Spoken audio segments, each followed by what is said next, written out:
Allah pemberi. Jadi kalau kamu juga ikut-ikutan, bukan jadi orang yang senang menerima, tapi jadi orang yang senang memberi, maka Allah Subhanahu wa taala akan alirkan kepadamu rezeki-rezeki yang bahkan dari arah-arah yang tidak disangka-sangka. Saudaraku sekalian yang saya muliakan, Hubabah Maryam pernah bilang, Halimah jangan takut ngasih. Nak, jangan takut ngasih. Allah itu seringkali ketika kamu ngasihnya banyak, Allah juga ngasihnya banyak. Ketika Allah ngelihat kamu jalur keluar duitnya itu banyak, Allah juga bakalan ngasih itu buat memenuhi jalur keluarnya uang tersebut gitu. Assalamualaikum warahmatullahi wabarakatuh.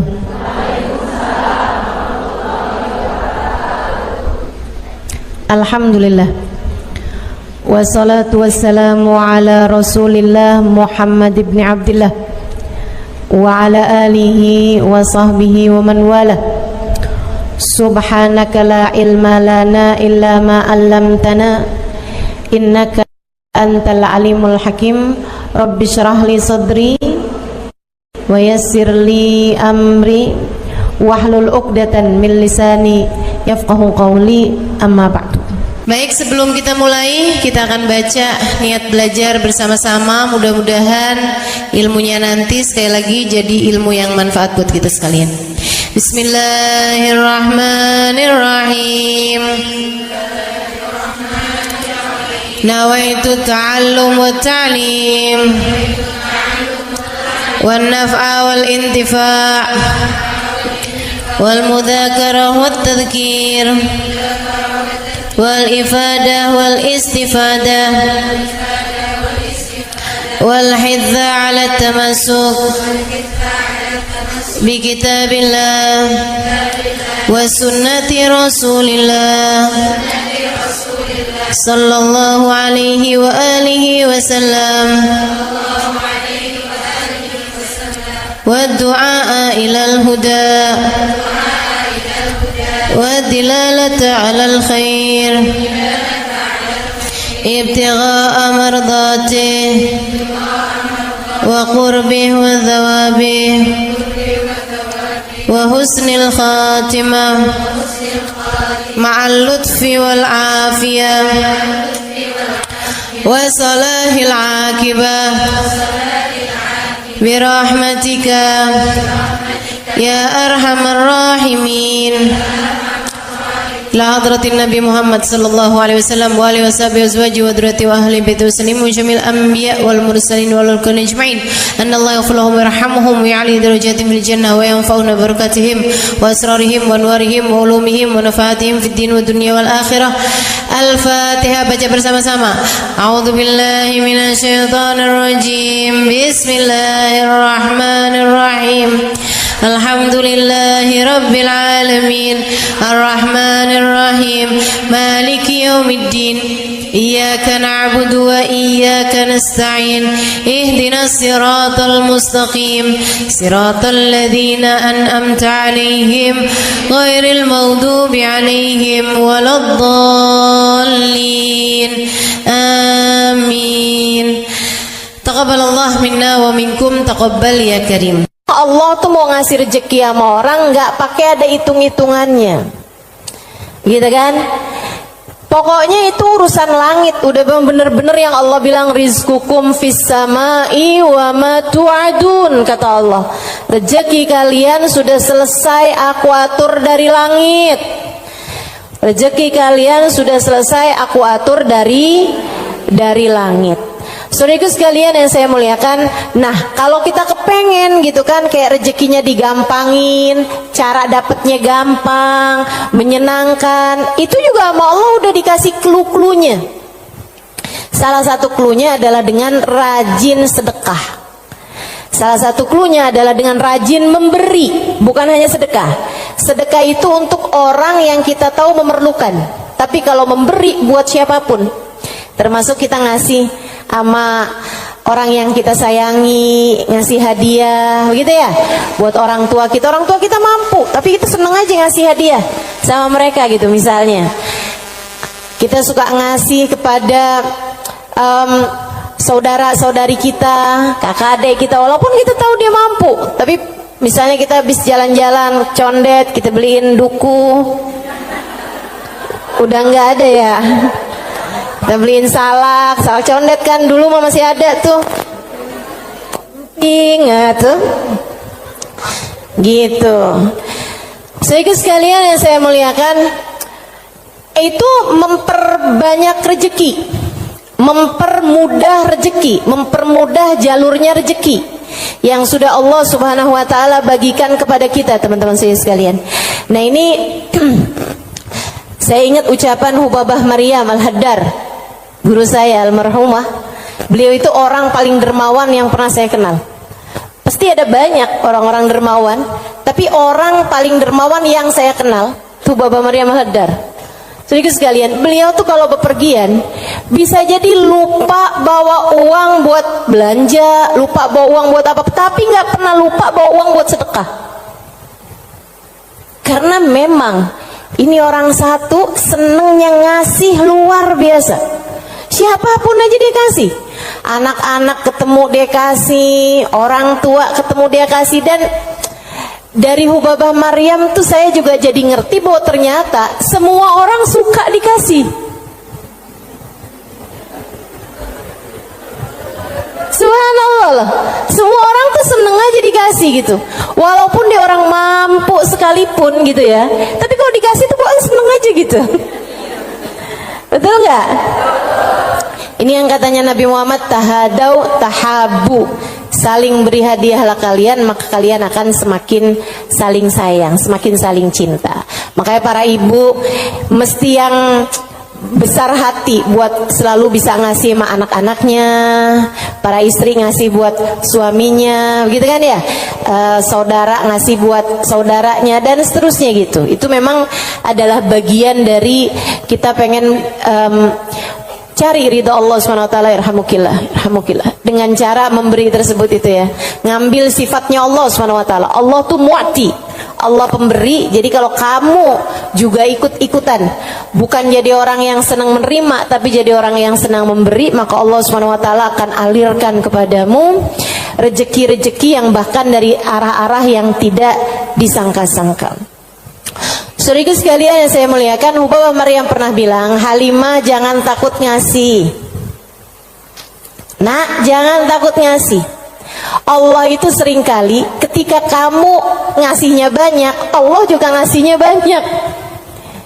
Ketika Allah ngelihat kamu jalur keluar duitnya itu banyak, Allah juga bakalan ngasih itu buat memenuhi jalur keluarnya uang tersebut gitu. Kata Hubabah kayak begitu, jangan takut buat ngasih, nak, jangan takut buat ngasih. Subhanallah, itu sering saya inget-ingetin tuh, jangan takut buat ngasih, jangan takut buat ngasih. Kadang-kadang tuh orang punya banyak aja, kalau mau keluarin duit tuh kayak disuruh keluarin separuh nyawa gitu, penuh perhitungan ya. Makanya ada satu cerita, salah satu dari habaib teriak-teriak manggil anaknya. Misalnya anaknya namanya siapa? Husin misalnya. Sen.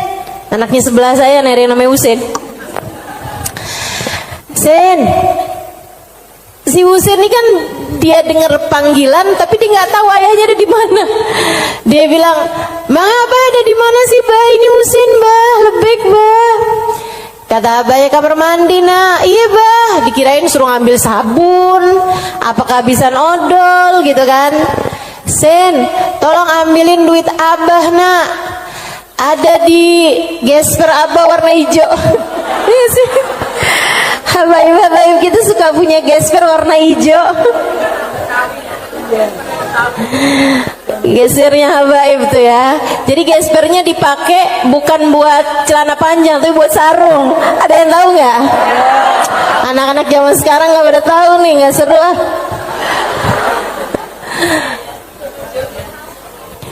Dia bilang, ambilin duit Abah, nak.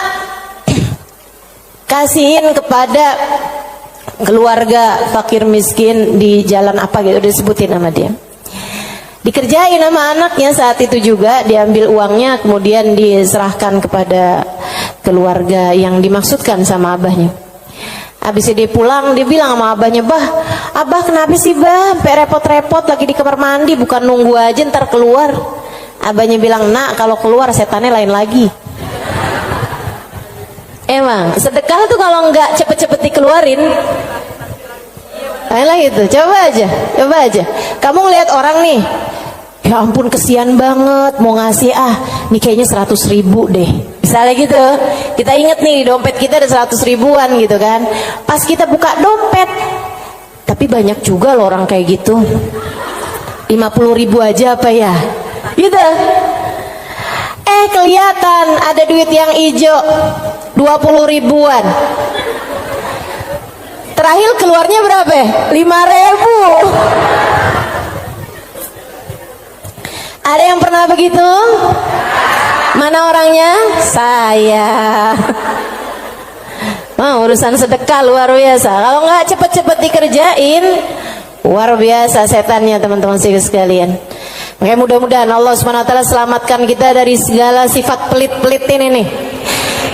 Baik itu yang namanya syuh ini udah pelit yang banget pelitnya, ataupun bakhil orangnya ya. Kalau yang tadi atas syuh orangnya namanya syahih.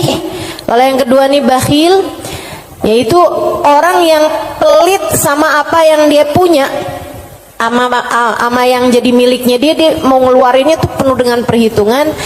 Dan gayahnya, puncaknya orang pelit yang kayak beginian nih, puncaknya pelit adalah dia sampai berusaha untuk bisa yang wajib-wajib pun jadi nggak wajib. Gimana caranya gitu? Kayak bayar zakat gitu kan, mikir-mikir mau bayar zakat harta 2,5% dari harta kita di akhir tahun. Itu kan kalau mau dicari-cariin jalannya biar nggak keluar zakat, bisa teman-teman, bisa. Terutama nih orang-orang kayak saya nih, belajar fikih kelamaan, belajar fikihnya lama, saya tahu persis cara mengelabui hukum Islam. Tetapi teman-teman saudaraku sekalian, ilmu ini walaupun saya mengetahuinya, saya tidak akan mengamalkannya buat diri saya pun juga buat orang lain. Kenapa gitu? Kamu sedang mengelabui siapa? Bukankah Allah Maha tahu segalanya? Kamu mau nih gimana caranya biar duit saya nih nggak saya zakatin? Oh, kamu begini, misalnya gitu ya. Sekedar dirubah bentuk duitnya itu, jadi tanah, jadi rumah, kan zakatnya setahun lagi. Bisa aja kayak begitu. Akan tetapi teman-teman saudaraku sekalian, sekali lagi ini pengelabuhan urusan dunia. Tapi kalau urusan di hadapan Allah Subhanahu wa Ta'ala, Allah tahu segalanya. Allah paham niatmu, mau deket haul, mau deket waktunya wajib mengeluarkan zakat, kamu beli tanah biar duit kamu berubah jadi tanah untuk menghindarkan kewajiban zakat. Allah paham betul urusan apa yang ada di dalam hatimu itu. Jadi janganlah sok-sokan cari-cari. Mungkin ada pendapat lain yang bikin ini jadi nggak wajib, misalnya gitu kan. Ada aja, bisa aja teman-teman saudara sekalian. Orang yang belajar fikih bertahun-tahun itu akan ngerti caranya hal-hal yang seperti itu. Tapi tentu saja kita tidak akan mengamalkannya, sebab yang kita cari bukanlah pandangan manusia, yang kita cari bukanlah hukum dunia, akan tetapi yang kita cari adalah yang di sisi Allah Subhanahu wa Ta'ala. Saya jadi ingat sama Syaiban. Ini yang dianggap sama Imam Syafi'i sebagai salah satu guru-gurunya Imam Syafi'i. Imam Syafi'i satu hari ditanya sama muridnya Imam Ahmad bin Hanbal, siapa aja guru-gurumu tuan? Sebutin sama Imam Syafi'i, fulan bin fulan, fulan bin fulan, fulan bin fulan. Kata Imam Syafi'i, Syaiban Ar-Ra'i. Siapa? Syaiban Ar-Ra'i. Kok saya nggak pernah dengar ya yang satu ini? Imam Syafi'i itu orang pinter, saudaraku sekalian, sangat pinter. Nih saya ceritain kecerdasan, kepandaian Imam Syafi'i. Imam Syafi'i itu kalau mau ngafal halaman 276, 277-nya ditutup dulu. Kenapa gitu? Karena kalau saya kelihatan suka ikutan masuk juga. Kecerdasan jenis apa itu coba? Ini kayaknya udah tingkat langit ke-7 nih cerdasnya nih. Itu bisa-bisanya gitu. Saya kalau mau ngafalin halaman misalnya 276, saya baca berulang-ulang, itu pun juga masih belum apal-apal gitu kan. Besokannya lagi saya ulang lagi, besokannya lagi saya ulang lagi juga gitu. Karena kalau nggak diulang-ulang ntar kayak suka gampang lupa gak sih? Saudaraku sekalian yang saya muliakan, ini buat ibu-ibu sih kayaknya nggak relate deh. Kita nih kadang-kadang baca surat Al-Kafirun aja bu, ujungnya nggak ke bawah-bawah. Bismillahirrahmanirrahim. Qul ya ayyuhal kafirun la a'budu ma ta'budun wa la antum a'biduna ma a'bud wa la ana a'budu ma abattum wa la antum a'biduna ma a'bud wa la ana a'budu ma abattum wa la antum. Mana dia nih ujungnya nggak kena-kena. Imam Syafi'i hafal Quran di usia 7 tahun seperti kita hafal surat Al-Fatihah sekarang. Kita hafal surat Al-Fatihah kan nggak kebalik-balik tuh. Apal aja biar sambil goreng, sambil apa aja yang namanya Fatihah mah nggak pernah keliru ya bu ya. Nah itu Imam Syafi'i hafal Al-Quran 30 juz kayak kita hafal surat Al-Fatihah sekarang. Disampaikan oleh guru kami Sayyidil Habib Umar bin Hafid. Teman-teman sekalian, gimana enggak tuh Imam Syafi'i itu belajarnya kayak gitu tuh modelannya tuh. Dulu Imam Syafi'i itu orang sangat nggak punya teman-teman. Imam Syafi'i itu duduk di majelisnya Imam Malik. Itu beliau pertama hadir duduknya di luar aja, nggak dicatat, dengerin aja. Karena nggak istilah katanya nggak ikutan bayar sekolahnya, jadi dia di luar gitu kan.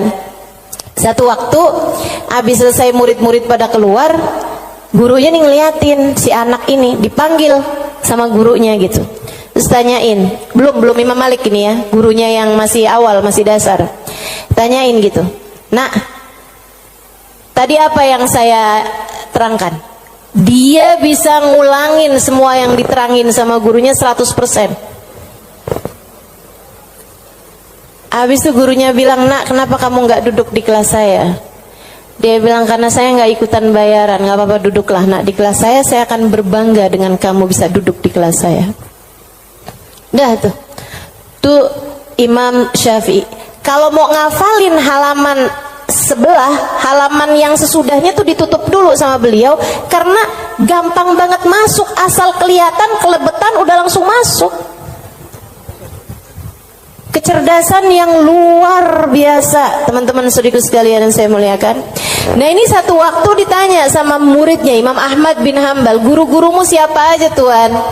Sampein si ini. Kenal, rata-rata Imam Ahmad bin Hambal kenal, mereka adalah ulama-ulama pada masa tersebut gitu, yang disebut sama Imam Syafi'i, Syaiban Ar-Ra'i. Baru nggak kenal. Siapa tuh Syaiban Ar-Ra'i? Ra'i dia bilang, kata Imam Syafi'i, tukang gembala kambing. Penasaran, pengen dong kenal. Oh ya, nanti saya akan ajak kamu. Satu hari diajak nih sama Imam Syafi'i, Imam Ahmad bin Hambal diajakin pergi ke tempatnya Syaiban Ar-Ra'i. Di mana diajakinnya? Di tempat gembalaan kambing. Sambilan tuh kambing digembala, Syaiban sholat. Kambingnya semua makan rumput, dianya sholat. Habis saya sholat, di Imam Syafi'i sama Imam Ahmad bin Hambal duduk di situ.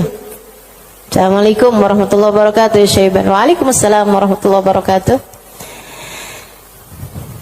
Syaiban, saya nih datang kemari nih, katanya Imam Ahmad bin Hambal, karena Imam Syafi'i waktu saya tanya salah satu gurunya, dia menyebutkan dirimu wahai Syaiban.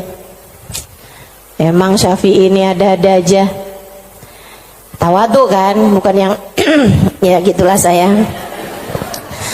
Walaupun saya kelihatannya penggembala kambing ya, tapi jangan remehkan. Saya gurunya Imam Syafi'i, enggak gitu. Dia bilang, Imam Syafi'i ini emang ada-ada aja. Bagaimana mungkin penggembala kambing seperti saya jadi gurunya Imam Syafi'i? Kata Imam Syafi'i, Syaiban, Saya datang kemari ini mau bertanya beberapa permasalahan. Oh iya, boleh. Apa pertanyaanmu? Yang pertama, kami mau tanya kepadamu urusan sholat. Kalau kamu nih ngerjain sholat, terus kamu lupa Syaiban, ini udah 2 rakaat apa baru 1 rakaat ya? Apa yang harus kamu lakukan wahai Syaiban? Syaiban jawab, ala madhabina au ala madhabikum. Sesuai madhab kalian atau sesuai madhab saya? Oh, Syaiban punya madhab, maaf, Syaiban punya madhab. Katanya Imam Syafi'i, memang ada 2 madhab nih dalam masalah ini? Iya, tentu saja. Madhab kalian selalu berbeda dengan madhab saya. Oh, boleh kami tahu kalau sesuai dengan madhab kami gimana Syaiban? Kalau madhab kalian, kalau lupa berapa rakaat sholat, ngambil rakaat yang sedikit, kemudian sesudahnya sujud sahwi. Iya benar, kata Imam Syafi'i, benar. Begitu memang yang disampaikan oleh baginda kita Nabi besar Muhammad sallallahu alaihi wasallam. Kalau madhab kalian gimana Syaiban? Kata Syaiban, kalau madhab kami, madhab ahli tasawuf, madhab hamba-hamba dekat dengan Allah Subhanahu wa taala, madhabnya para wali lah boleh dibilang. Dia bilang kalau kami sholat menghadap Allah tapi kami sampai lupa berapa rakaat kami menghadap kepadanya, artinya kan pikirannya kemana-mana. Dia adalah orang yang sudah kurang ajar kepada Allah. Dia harus dihukum dengan puasa setahun dan qiyamul lail setahun. Itu hukuman buat orang, itu pelajaran buat orang yang bisa sampai lupa ngadep sama Allah Subhanahu wa ta'ala. Ada yang mau ikutan madhabnya Syaiban?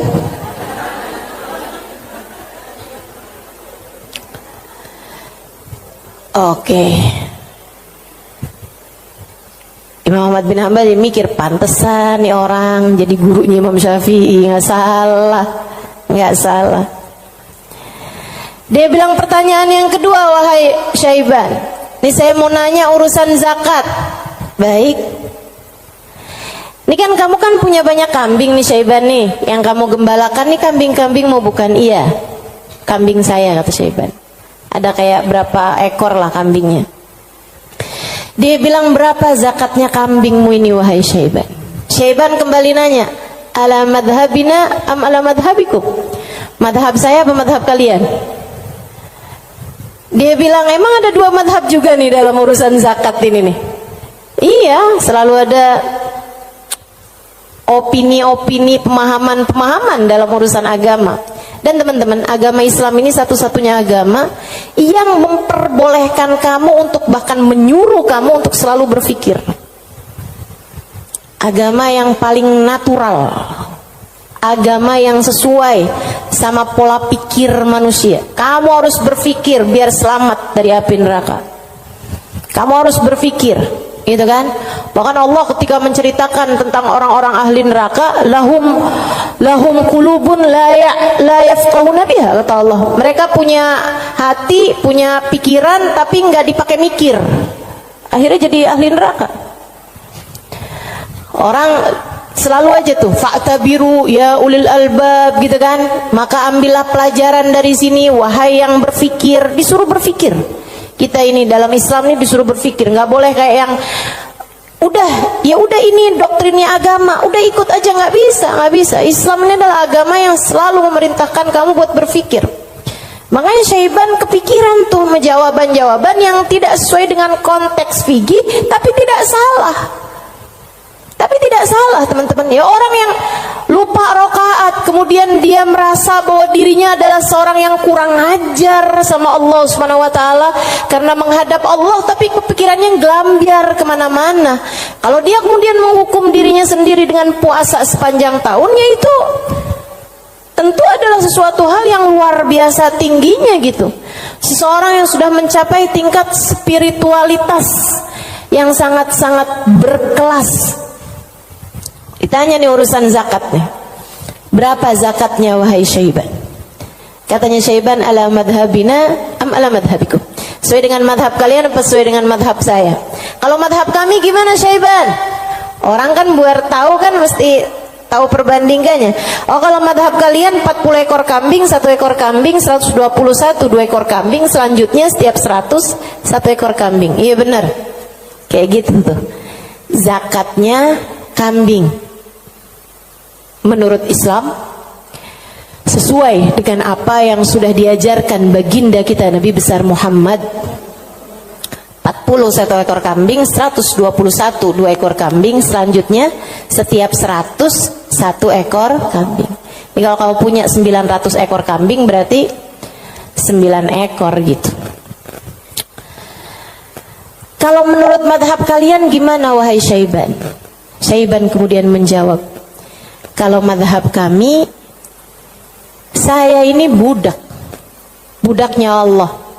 Innama ana abd, saya ini adalah budak, budaknya Allah. Dan seorang budak tidak memiliki harta, sebab semua harta budak adalah harta majikannya. Dan itu benar, harta budak adalah harta majikannya. Jadi kambing-kambing saya ini, ya udah, terserah Allah aja. Kalau diperlukan saya kasih, kalau nggak diperlukan nggak saya kasih. Kalau kemudian misalnya nih punya kambing 20 gitu kan, tapi ini lagi ada orang mau ngawinin nih, perlu 3 ekor kambing, ya udah keluarin 3 ekor kambing. Saya nggak pernah merasa memiliki kambing-kambing saya. Berapapun yang diperlukan akan saya keluarkan, sebab bukan milik saya, semua hanyalah milik Tuan saya. Saya hanyalah budak, yang saya miliki adalah miliknya Tuan saya. Tuh, hamba berkelas. Makanya mereka tuh ngeluarin duit sebanyak apapun nggak pernah merasa berat. Kenapa? Ngerasanya cuma dititipin doang. Nggak pernah ngerasa itu adalah milik dia gitu. Ngerasanya cuma dititipin doang. Makanya sedekahnya gede-gede teman-teman. Berjuang dengan hartanya tuh besar-besar. Dan saya ketemu orang-orang semacam itu. Punya duit berapa ya dikeluarin segitu-gitunya tuh. Itu ketemu orang-orang yang seperti itu gitu. Masya Allah, Masya Allah. Mudah-mudahan Allah angkat kepelitan dalam diri kita, insya Allah. Semoga Allah angkat sifat bukhl dalam diri kita, sifat syuh dalam diri kita ini. Amin ya rabbal alamin. Wa amma man bakhila bil infaq fi wujuhil khairat. Adapun orang-orang yang pelit dalam menafkahkan hartanya pada jalan-jalan kebaikan, wa taraikir kurubat, dan arah-arah gurubat, arah-arah ibadah. Maksudnya kalau disuruh keluarin hartanya buat yang lain, misalnya gitu ya, dia ngawinin anaknya, waduh jor-joran tuh. Tapi kalau giliran suruh nyumbang, itulah ya, dia punya hartanya banyak nih. Kalau misalnya duitnya itu mau dipakai buat bikinin pesta, bahkan sekedar pesta ulang tahun yang tiap tahun tuh keulang, itu ya, itu dia akan kerjain gitu kan. Oh, ulang tahun kek, ulang tahun perkawinan kek, ulang tahun anaknya, ulang tahun cucunya, dia keluarin hartanya gampang banget gitu. Tapi giliran bikin maulid dong, ini kan lagi bulan maulid, udah banyak kok yang bikin maulid. Ya kalau gitu nyumbang deh buat orang yang bikin maulid, udah banyak yang nyumbang buat bikin maulid gitu. Jadi kalau urusannya yang kebaikan-kebaikan gitu kan, tuh ada pondok pesantren tuh lagi susah, oh ya udah deh ntar aneh sampein deh sama orang itu tuh, orang itu kaya tuh, banyak tuh duitnya tuh. Dia lupa kalau duitnya juga banyak. Ada orang-orang yang kalau jalan-jalan yang lain dia royal, dia biasa aja gitu, ngeluarinnya nggak berat. Tapi di saat dia suruh ngeluarin untuk jalan-jalan kebaikan, dia ngerasa berat. Yang kayak begini, ma'at tamakkun min dzalik, padahal dia mampu untuk melakukan itu, fahaluhu ahwan min halil ladzi qabla, keadaan dia masih lebih mending daripada keadaan orang-orang yang di atasnya, yang syuh atau yang yang syahih atau yang bakhil tuh ya. Yang atasnya itu sampai dengan yang wajib-wajib aja dia nggak mau keluarin. Kalau yang ini yang wajib sih dia keluarin sih. Yang wajib dia keluarin. Cuman kalau yang sunnah-sunnah gitu, kayak nyumbang-nyumbang, ngasih-ngasih sama orang, gitu-gitu dia tar dulu deh, duit saya juga nggak segitu banyaknya gitu kan.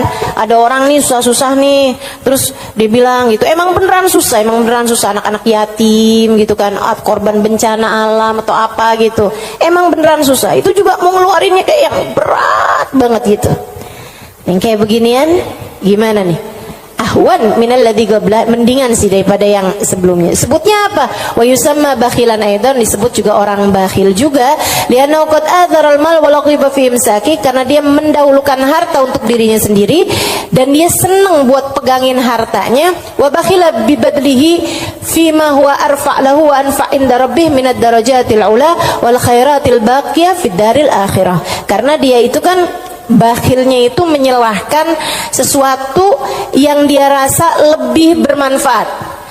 Kalau dia disuruh nyumbang nih, kayak dia akan mikir yang daripada saya nyumbang, mendingan juga buat sekolah anak aja nih dulu, mendingan buat ngirimin anak dulu aja, mendingan buat ini aja, mendingan buat itu aja. Kayak yang dicari-cari gitu keperluan dia itu, mendingan ganti horden aja, mendingan ganti karpet aja, mendingan ada pintu model baru, mendingan saya ganti pintu aja, mendingan saya pokoknya gitu aja gitu. Daripada dia mencari-cari, maksudnya daripada dia mengeluarkan hartanya untuk urusan-urusan yang sifatnya akhirat, dia akan lebih memilih untuk yang buka cabang aja, buka usahanya lebih luas aja, mendingan ini aja, mendingan itu aja, kayak gitu-gitu.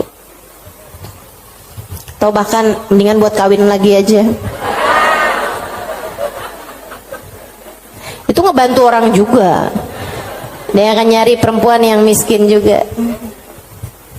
Gimana tuh? Wa madamal insan yarja imsakul mal ala badli fi mahabillah wa maradi fa huwa ghairu khalin an syai'in minal bukhl. Dan sesiapa orang, selagi seseorang itu masih lebih mendahulukan, masih lebih mementingkan megang hartanya daripada menyerahkannya di jalan yang diridhoi Allah dan yang dicintai Allah, maka artinya orang tersebut belum kosong dari sifat pelit. Artinya dia masih punya sifat pelit dalam dirinya. Uang kamu nih antara kamu serahkan buat beli sesuatu duniawi, sama kamu serahkan buat kepentingan akhirat, kamu ringanan mana? Ya kita masih lebih ringan untuk urusan-urusan dunia kita kan, betul nggak? Atau untuk antara kamu keluarkan di jalan Allah dengan kamu tabung, kamu masih beratan mana? Ya beratan ngasih lah. Kalau buat nabung kan ya buat diri kita sendiri, itu investasi masa depan, harus kita pikirkan juga kan. Ah itu berarti kata Imam Ghazali, Imamul Haddad, sini Imamul Haddad yang bilang ya, bukan saya ya. Berarti dia ya memang masih pelit juga. Kamu masih pelit. Selagi antara uang kamu pakai buat tabungan sama uang kamu serahkan untuk jalan-jalan kebaikan, kamu masih memilih untuk nabung. Berarti ini kayaknya kita semua masih pelit lah ya. Udah kita sepakatin aja dah. Masih pelit semuanya, ya Allah, ya Allah. Makanya masih harus terus-terusan berdoa. Allahumma inni a'udzubika minal ajzi wal kasal wa Allahumma inni a'udzubika minal hammi wal hazan wa a'udzubika minal ajzi wal kasal wa a'udzubika minal jubni wal bukhl wa a'udzubika min ghalabatid dain wa qahrir rijal. Itu masih harus terus-terusan kita baca teman-teman, tiap hari, tiap pagi kita baca doa itu. Ya Allah, beri kami hidayah untuk bisa ringan tangan dalam memberi, enggak terus-terusan pelit sama apa yang kami miliki ya Allah. Wala yakunul insan jawadan sakhiyan hatta yakuna badlul mal fi mahabbillah arja inda wa ahab ilaih min imsaki. Dan seseorang itu belum bisa disebut dermawan, belum bisa disebut sakhi, belum bisa disebut orang karim, orang dermawan sampai dia merasa bahwa menyerahkan uang di jalan Allah lebih dia sukai daripada menabung, daripada pegang duit itu, daripada dia nggak ngasihnya di jalan Allah gitu. Kalau kamu ngerasa masih ngasih itu lebih berat daripada kamu pegang, nah itu berarti kamu masih pelit. Tapi kalau kamu ngerasa udah yang ngasih lebih kamu sukai daripada kamu pegang, gitu ya, itu berarti kamu adalah seseorang yang dermawan. Udah jadi tambah jauh aja nih kita nih. Fa'lam dalik wa'mal alaih. Ketahuilah hal ini dan amalkanlah. Wallahu yatawalla hudak. Semoga Allah subhanahu wa ta'ala memberikan petunjuk kepadamu. Amin ya rabbal alamin. Wa minal muhlikat, dan salah satu dari sifat-sifat yang dapat menghancurkan seseorang, salah satu dari sifat-sifat penghancur amal ibadah seseorang, salah satu dari sifat-sifat yang dapat meluluh lantakkan dirimu, menurunkan nilaimu di mata Allah subhanahu wa ta'ala adalah al-ghurur, sifat ghurur, tertipu. Apa tuh tertipu? Wa makna, arti tertipu adalah an yulabbisul insan ala nafsih. Dia bikin samar kepada dirinya sendiri, wa yuriyahal umur ala khilafi ma hiya alaih. Dia memperlihatkan kepada nafasnya, kepada dirinya, ala khilafi ma hiya alaih, tidak sesuai dengan fakta yang ada.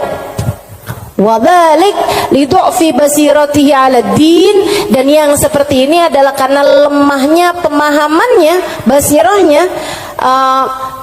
Basirah itu pandangan hati, lemahnya pandangan hati dia fiddin, dalam urusan agama, wa qillati ma'rifatihi bihaqaiqi, dan sedikitnya pengetahuan dia dengan hakikat-hakikatnya agama, walijahlihi li afatil a'mal wa mawaqa'idi syaitan, dan karena yarhamukillah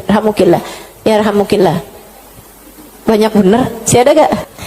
Walijahlihi, dan karena ketidakfahaman dia biafatil a'mal, dengan penyakit-penyakitnya amal, wa makaidis syaitan, dan tipu dayanya syaitan, walighalabati hawan nafs alaih, dan karena menangnya hawa nafsu menghadapi dia, wa rukunihi ila amaniha wa khuda'iha, dan karena tenangnya dia dengan angan-angannya dirinya sendiri serta tipu dayanya dirinya sendiri. Waqad qala Allah Ta'ala, dan Allah Subhanahu wa taala telah menyampaikan muhadziran li ibadihi minal ghurur, memberi peringatan kepada hamba-hambanya tentang bahayanya ketertipuan ini.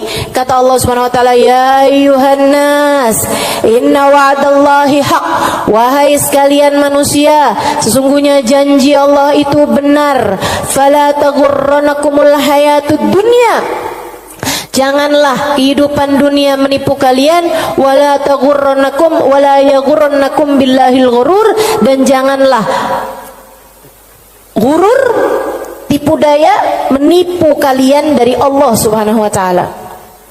Wa qala ta'ala fi wasfi ba'dil mughtarrin, dan Allah Subhanahu wa taala telah mensifati sifatnya orang-orang yang tertipu dengan firman Allah Subhanahu wa taala dalam akhir surat Al-Kahfi, alladzina dhalla sa'yuhum fil hayatid dunya wa hum yahsabuna annahum yuhsinuna sun'a. Mereka adalah orang-orang yang sesat jalan mereka di dunia, akan tetapi mereka menyangka bahwasanya mereka telah berbuat banyak kebaikan-kebaikan dunia. Banyak banget nih. Nanti Imam Ghazali, Imam Al-Haddad akan menerangkan tentang mereka-mereka ini. Wa qala ta'ala, dan Allah Subhanahu wa taala juga menyampaikan, walakinnakum fatantum anfusakum wa tarabbastum wartabtum wa gharratkumul amani hatta jaa amrullah wa gharrakum billahil ghurur. Ini ayat sebelumnya sangat indah sekali nih teman-teman. Sebentar saya akan bukakan. Kata Allah Subhanahu wa taala, "Walakinnakum fatantum anfusakum." Akan tetapi kalian telah menipu diri-diri kalian sendiri. Wa tarabbastum, dan kalian menunda-nunda. Wartabtum, dan kalian merasa ragu. Wa gharratkumul amani, dan kalian tertipu dengan angan-angan kalian sendiri. Hatta ja'a amrullah, sampai datang ajal menjemput kalian. Wa gharrakum billahil gharur, dan kalian telah tertipu, dan tipu daya telah menipu kalian dari Allah Subhanahu wa taala. Al-Hadid ayat 14. Al-Hadid ayat 14.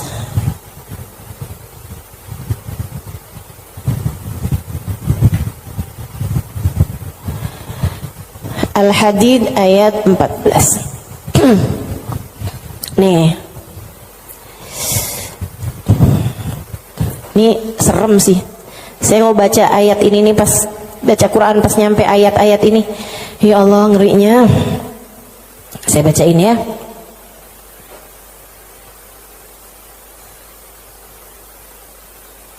Dari mana ya enaknya nih ya? Dari ayat 11 deh. Al-Hadid dari ayat 11. A'udzu billahi minasyaitonir rajim. Man dzalladzi yuqridullaha qardan hasana fayudha'ifahu lahu wa lahu ajrun karim. Kata Allah, siapa di antara kalian yang mau menghutangi Allah? Ini Allah nih dari taunya orang-orang tuh ama hartanya tuh medit banget, pelit banget, sampai Allah bilang, kamu di saat sedekah, kamu nggak lagi ngasih buat orang, kamu lagi ngasih hutangan kepadaku, kata Allah. Kamu lagi ngasih tuh, kamu lagi ngasih hutang sama aku, kata Allah. Man dzalladzi yuqridullaha qardan hasana, siapa yang menghutangi Allah dengan hutangan yang bagus. Hutangan yang bagus tuh, ada orang miskin dikasih. Ya, ada orang yang kepengen sekolah, nggak mampu sekolah, kamu sekolahkan. Ada janda-janda yang kepengen usaha, nggak punya modal, kamu modalin, gitu kan. Ada orang tua-tua yang emang udah nggak bisa lagi usaha, kamu berikan nafkah bulanan kepada mereka gitu. Ada yang lagi ngebangun misalnya pondok pesantren atau masjid yang memang tidak akan kembali berupa keuangan ya, maksudnya secara langsung gitu kan. Nah itu semuanya ini disebut sebagai jalan-jalan kebaikan. Allah menyebutnya sebagai qardhan hasana, hutangan kepada Allah. Kenapa Allah bahasanya sampai pakai utang? Dan yang hutang itu Allah, kayak Allah tuh lagi yang tenang, utang, aku akan bayar. Dan aku kalau bayar nggak main-main, aku lipat gandakan minimal 10 kali lipat. Dan teman-teman, saya sih nggak tertarik sama urusan 10 kali lipat. Kamu sedekah, balik 10 kali lipat. Saya nggak terlalu tertarik sama itu. Saya tertarik sama sesuatu yang kita nggak bisa beli pakai uang. Yang kita nggak bisa beli pakai uang, itu yang lebih membuat saya tertarik ketika bersedekah. Maksudnya gini nih, kalau misalnya kayak kalau kamu ngasih 100.000, Allah bakal gantikan dengan 1 juta, 10 kali lipat kan. Saya nggak terlalu tertarik sama yang begituan. Saya lebih tertarik kalau kamu kasih 100.000, Allah akan berikan kepadamu Halimah sesuatu hal yang bahkan kamu nggak bisa belinya dengan uang. Dan itu nyata teman-teman. Kamu nggak bisa beli kesolehan anakmu. Mau beli di mana? Mau beli di mana? Kamu pergi cari apapun, kamu nggak bisa beli kesolehan anakmu. Kayak apa rasanya kamu bangun di waktu malam, terus kamu lihat, kok kamar anak saya nih lampunya masih nggak gelap semuanya ya. Biasanya kalau tidur dia gelap semua. Kamu buka pelan-pelan kamar anakmu, karena memang kamu udah bilang sama anakmu untuk kalau tidur jangan dikunci misalnya gitu. Kamu buka kamar anakmu dan di sanalah kamu lihat di jam 2 malam, jam 3 malam dia sedang bersimpuh di atas sejadahnya. Kamu bisa beli di mana hal kayak begituan? Saudariku sekalian yang saya muliakan, kamu punya anak-anak hatinya baik-baik. Bahkan kamu punya suami hatinya menyayangi kamu dengan tulus, bisa beli di mana? Kamu memutuskan untuk pakai skincare, pasang filler, kamu udah sulam alis, sulam bibir, kamu bahkan mungkin oplas, nambahin tingginya hidung, belum tentu bikin hati suamimu sayang padamu, betul? Beli di mana tuh rasa sayangnya suami kepada seorang istri? Belinya sama Allah Subhanahu wa ta'ala, sebab Allah yang menggerak-gerakkan hati manusia. Saudaraku sekalian yang saya muliakan, Allah tuh kalau kamu kasih hutangan sama Allah Subhanahu wa ta'ala, kamu sedekahkan hartamu di jalan Allah Subhanahu wa ta'ala, Allah bisa bayar kamu dengan hal-hal yang gak bisa kamu beli pakai uang. Keberkahan kehidupan, kesolehan hati anak-anak, rasa sayang, rasa cinta di hati suamimu kepadamu, hati yang damai, kehidupan yang tenang, hati yang bahagia dalam taat pada Allah Subhanahu wa ta'ala. Bahkan hidayah, inayah, taufik dalam dirimu, teman-teman saudariku sekalian. Gimana caranya mau beli? Kamu bisa bangun di waktu malam, kemudian 2 rakaat, 4 rakaat, 6 rakaat kamu mengerjakan ibadah pada Allah. Kemudian kamu beristighfar, kemudian kamu berdoa, kemudian kamu menyebut-nyebut namanya. Kenikmatan yang kayak begituan kamu gak bisa beli pakai uang. Itu hidayah dari Allah Subhanahu wa ta'ala. Suamimu gak mau sholat kecuali dengan berjamaah, itu hidayah dari Allah Subhanahu wa ta'ala. Yang beginian nih hidayah-hidayah menuju kepada surga Allah Subhanahu wa ta'ala. Hati lapang, hidup bahagia, hati tenang, gak bisa dibayar pakai uang. Gak bisa dibayar pakai uang. Dibayarnya pakai apa? Yang bisa mengerjakan adalah Allah, maka hutangi Allah. Allah bisa membayarnya dengan itu semua. Karenanya saya sampaikan teman-teman, saya gak tertarik sama yang kalau kamu sedekah balik 10 kali lipat. Kalau kamu keluarin, kamu jual motor, kamu kasih sedekah, kamu dapat Avanza. Enggak, saya gak tertarik, mohon maaf. Bukan karena saya nggak tertarik sama pemberian Allah, tapi pemberian Allah yang masih bisa dibeli dengan uang, itu adalah pemberian-pemberian yang tidak berkelas. Allah bahkan memberinya kepada orang paling kafir di atas muka bumi sekalipun. Tapi kesolehan hati anak-anakmu, kesolehan hati suamimu, kesolehan dirimu sendiri, Allah kasih hidayah buat kamu bangun di waktu malam membaca beberapa ayat Al-Quran. Allah kasih kamu bangun di waktu malam, kamu menengadahkan tangan berdoa kepada Allah Subhanahu wa ta'ala. Saat itu Allah, setiap kali kamu memanggil ya Allah, ya Allah, ya Allah, Allah menjawab labbaik ya abdi was'adaik, labbaik wahai hambaku, apa yang kamu mau, apa yang kamu mau, minta apa yang kamu mau. Ampuni dosa-dosa saya ya Allah. Allah bilang labbaik hambaku, aku ampuni dosa-dosamu. Mudahkan saya berbuat kebaikan ya Allah, labbaik hambaku, labbaik hambaku. Aku akan memudahkanmu berbuat kebaikan. Kasih saya ilmu yang manfaat ya Allah, labbaik hambaku. Aku akan beri padamu ilmu yang manfaat. Saudariku sekalian yang saya muliakan, yang ini nih tidak akan Allah berikan kecuali kepada hamba-hambanya yang Dia cintai. Assalamualaikum warahmatullahi wabarakatuh.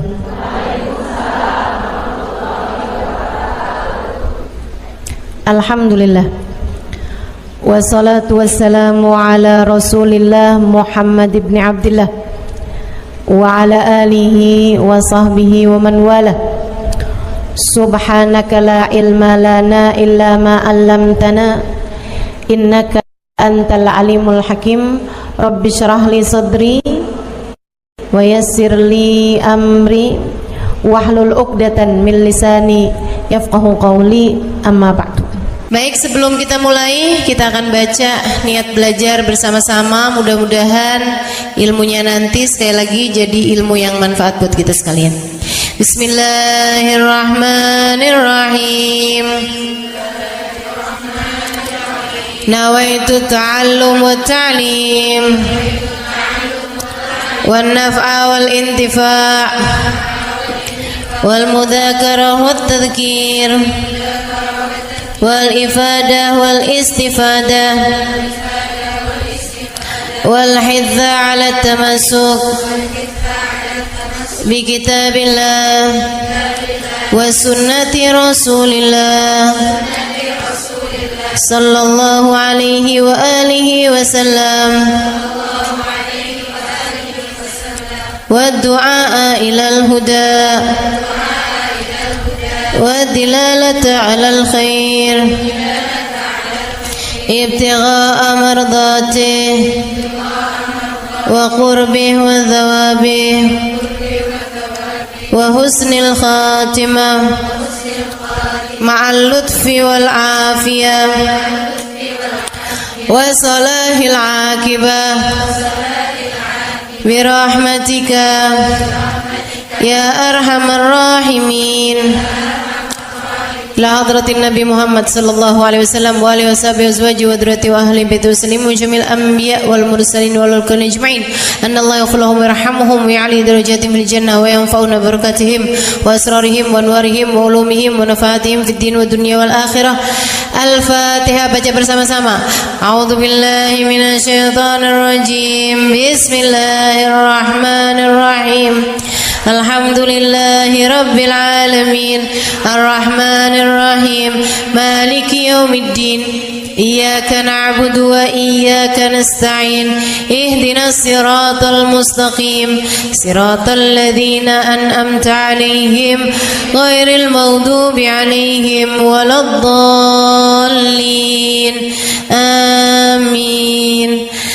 Taqabbalallah minna wa minkum, taqabbal ya karim. Warraghbah fid dunya, sementara rakus ambisi terhadap dunia, tukathirul ham, bikin banyak sumpah, wal hazan, dan bikin banyak kesedihan.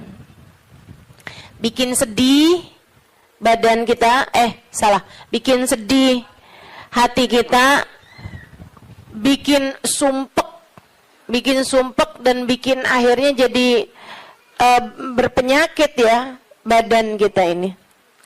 Ar-raghbah fid dunya. Wal batalah, sementara batalah, kalau di situ diartikan apa batalah? Nganggur ya, benar. Cuman bahasa yang enak apa ya? Tugasil galba, lalai dari Allah, maksudnya ya nggak kepengen dunia juga, nggak kepengen akhirat juga gitu, kayak gabut. Anak zaman sekarang bahasanya gabut ya.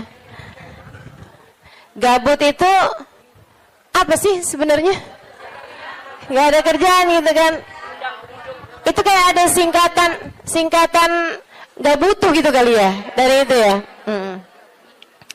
Nggak ngapa-ngapain gitu, pengangguran aja gitu, nggak jelas. Wal batalah tuh terlena, nganggur gitu kan, tidur mulu gitu, luntang lantung. Nah, ada orang luntang-lantung gitu kan. Dibilang luntang-lantung, dibilang lantung-luntang. Tugasul galba, bikin keras hati. Bikin keras hati. Nganggur tuh penyakit bahaya memang. Bahaya. Wa qala alaihi salatu wassalam, dan bersabda pula baginda Nabi besar Muhammad, Naja awalu hadhil umma bizuhdi wal yaqin. Awal umat ini terselamatkan dengan zuhud wal yakin, dan dengan keyakinan yang kuat. Wasayahlik akhiruha bil hirsi wa tulil amal, dan akan hancur akhirnya umat ini, akan hancur disebabkan hirs, ambisi terhadap dunia, wa tulil amal, dan panjang angan-angan. Wa ma warada minal ayati wal akhbar wal athar fi dammi dunya wa dammil muhibbina laha warraghibina fiha wa dammil hirsi 'alaiha kharijun anil hasr. Dan apa yang warid, apa yang datang dari ayat, hadis, athar itu yang disampaikan oleh Nabi maupun para ulama, fi dammid dunya, dalam celaknya dunia, maksudnya mengenai betapa buruknya dunia, betapa buruknya orang-orang yang mencintai dunia, betapa buruknya orang yang ambisi terhadap dunia, dan mil hirs 'alaiha, betapa buruknya orang yang rakus terhadap dunia. Banyak sekali kharijun anil hasr, enggak bisa kehitung. Ayat, hadis maupun ucapan para ulama mengenai betapa buruknya dunia, betapa buruknya para pecinta dunia dan lain sebagainya ini, banyak banget hadisnya, keterangannya enggak kehitung. Watasani fil ulama, dan karangan-karangan para ulama rahmatullahi alaihim, semoga rahmat Allah senantiasa tercurah kepada mereka, minas salaf wal khalaf, baik dari ulama zaman dulu maupun ulama-ulama belakangan, masyhunah bidzalik, penuh sekali dengan hal-hal yang seperti itu. Kayak Imam Ghazali gitu kan, nulis dalam kitabnya baik Ihya Ulumuddin ataupun kitab yang terakhirnya beliau itu namanya Minhajul Abidin dan lain sebagainya, itu banyak banget mengenai hal-hal yang seperti ini gitu. Betapa pentingnya kita untuk zuhud terhadap urusan dunia. Tsumma inad dunya ibaratun wallahu a'lam bisawab. Sampai situ ya. Nabi Muhammad alaihissalam mengatakan, az-zahada fid dunya tuyayyihul qalba wal badan. Zuhud dunia nih. Apa tuh zuhud? Zuhud itu teman-teman tidak mengharapkan kesenangan dunia dari Allah sekalipun ya, enggak minta gitu, enggak seneng gitu sama kesenangan dunia dari Allah. Itu namanya zuhud akhirat. Dan juga teman-teman, zuhud ama manusia itu tidak menginginkan apa yang ada pada manusia, apa yang dimiliki orang enggak kepengen. Itu kan, itu namanya zuhud fima fi aidin nas. Ini disampaikan Nabi Muhammad dalam hadisnya, izhad fid dunya yuhibbukallah, wazhad fima fi aidin nas yuhibbukan nas. Kata Nabi Muhammad alaihissalam, zuhudlah kamu dari dunia. Zuhud tuh enggak seneng, enggak ambisi, enggak fokus kepada kesenangan dunia maupun pencapaian dunia. Hati-hati, tipis teman-teman bedanya, gitu kan? Pencapaian dunia, saudara sekalian, kayak gini loh, banyak followers, majelisnya jadi rame, itu tipis tuh antara kamu kepengen akhirat sama kamu kepengen dunia. Buat siapanya? Bukan buat yang hadir. Saya rasa kalau yang hadir mudah-mudahan baik gitu kan. Tipisnya itu buat pelaku-pelaku dakwah, baik yang rumahnya buka buat majelis atau dia buka majelis, atau yang ngajarnya nih gitu. Karena kalau tujuannya senengnya itu adalah urusan-urusan dunia, tuh tipis banget setan nantinya tuh bisa masuk dari arah situ. Dari arah situ masuknya. Izhad fid dunia. Kata Allah SWT. Makanya dari tipisnya nih yang saya sebut tadi itu ya. Kayak keinginan kamu tuh dunia apa akhirat. Keinginan kamu tuh pujian manusia atau pujian Allah. Itu sampai-sampai banyak dari para wali-walinya Allah Subhanahu wa taala meninggalkan kemasyhuran dunia karena khawatir sama hatinya. Banyak saudaraku sekalian. Sampai ada di antara para wali itu yang sampai berpura-pura nyuri, sampai dikejar orang gitu kan. Kenapa dikejar orang? Karena yang dia curi adalah bajunya seorang perempuan yang lagi mandi. Ada orang lagi mandi, wali loh yang ngerjain. Untung belum zaman viral internet ya. Ini kalau zaman viral internet kayak apaan tuh orang ngejat dia tuh kan, udah nganggepnya udah hancur banget dah gitu. Tapi memang itu yang dicari sama beliau. Yang dicari sama beliau adalah menghindar dari kepopuleran, menghindar dari apa yang orang-orang cari dari kemuliaan dunia karena khawatir hatinya terselip rasa keinginan untuk dianggap mulia di dunia menghancurkan kemuliaannya di akhirat. Serem bener buat orang-orang kayak saya yang sama Allah dikasih pegang mic di depan, ya kan? Teman-teman saya sekalian, nggak gampang. Makanya kalau ada yang bisa kamu lakukan untuk saya, doain, biar bisa ikhlas, doain, biar bisa benar gitu, jaga hati, doain, biar disayang Allah gitu. Kesian nih. Begitu udah masuk nih setan, teman-teman saya sekalian, setan tuh ya datang ke pedagang beda, datang ke orang awam beda, datang ke ulama beda lagi. Waduh, yang datang ke ulama nih setannya juga ulama. Setannya juga kelas profesional, gitu kan? Jadi nggak ecek-ecek gitu loh. Setannya juga setan-setan berkelas, teman-teman saya sekalian. Nah itu kan yang belum tentu selamat gitu, belum tentu selamat. Masya Allah.